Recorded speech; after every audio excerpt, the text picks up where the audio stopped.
Welcome to RP Today's English. Interrogative translation. From whom? யாரிடம் இருந்து. From whom? யாரிடம் இருந்து. யாரிடம் இருந்து இதை நீங்கள் வாங்குகிறீர்கள். யாரிடம் இருந்து இதை நீங்கள் வாங்குகிறீர்கள். From whom do you buy it? From whom do you buy it?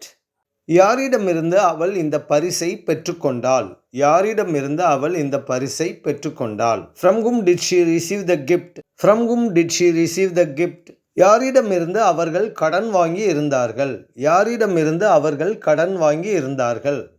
From whom had they borrowed? From whom had they borrowed? யாரிடமிருந்து அவர் உதவியை எதிர்பார்த்து கொண்டு இருக்கிறார். யாரிடமிருந்து அவர் உதவியை எதிர்பார்த்து கொண்டு இருக்கிறார். From whom is he expecting help? From whom is he expecting help? யாரிடமிருந்து நீ அறிவுரையை நாடுகிறாய். From whom do you seek advice? From whom do you seek advice? Thanks for watching. Bye.